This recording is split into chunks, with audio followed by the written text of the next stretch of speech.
தேவைன்னு சொன்ன உடனே சரி போங்க அவங்க மகன் வருவார் அனுப்பிச்சுட்டாங்க. மறுபடியும் அவர் கடிதம் எழுதி வர சொல்றாங்க, கிலாபை அனுப்பிச்சுடுங்க. கிலாபை இங்க வர வந்த உடனே ரசூலுல்லாஹி ஸல்லல்லாஹு அலைஹி கேட்கிறாங்க, நீங்க எப்படி உங்களுடைய தாய் தந்தைகளோடு நடந்து கொள்வீங்கன்னு சொல்லி ஒரு வார்த்தை கேட்கிறாங்க.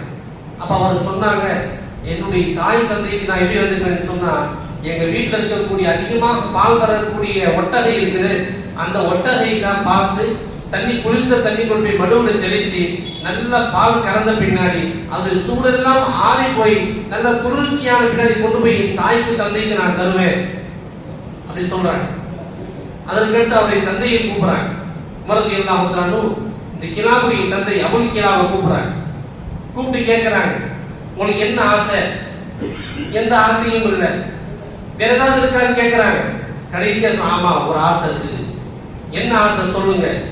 அப்ப அவர் சொன்னாரு, நான் மௌத்தா போறதுக்கு முன்னாடி என்னுடைய மகனை இன்னி உரீவான அதும் வம்பத்தன் அசும்பு ஷம்பத்தன் ஒரு தடவை கட்டி அடைக்கணும், அந்த வாடையை நான் நுகரணும் அப்படின்னு சொல்லி அவர் சொல்லிட்டு அழுகிறார். மருதி எல்லாம் அழுகிறாங்க. அழுதுட்டு மருதி எல்லாம் சொன்ன, இங்கே நீ இருங்க, உங்களுடைய மகன் இன்ஷா அல்லாஹ் வருவான்னு சொல்லிட்டு மகன் போய் சொல்றாரு, நீ போய் பால் கறந்து வாங்க. அவர் சந்தோஷமா போய் பால் கறந்து கொண்டு வரார். கிலாப் கொண்டு வந்த பின்னாடி இந்த பாலை வாங்கி உமரது எல்லாம் தராங்க, அவருடைய தந்தை கிட்ட தராங்க. தந்தை இந்த பால் கோலை வாங்கி குடிக்கிறாரு.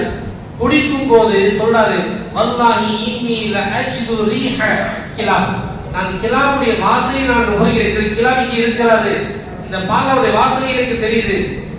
சொன்ன உடனே கிலாபை கூப்பிடுறாங்க. கூப்பிட்டு, இதோ உங்களுடைய தந்தை. அவர் சொல்றாங்க, உங்களுடைய மகன் இங்க இருக்கிறாங்க பாருங்க. ரெண்டு பேரும் கட்டி அடிச்சு அதற்கடுத்து சொல்றாங்க புரிஞ்சு. அவர் சொல்றாங்க, இந்த காட்சியை பார்த்த மஸ்ஜித் நபவியில் இருந்த அத்தனை பேர் அழுதுறாங்க.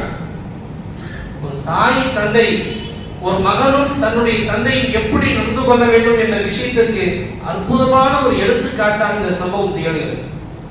நம்முடைய தாய் தந்தையர்கள் அவர்கள் ஹயாத்தாக இருக்கும் போது நாம் முறையாக நடந்து கொள்ள வேண்டும்.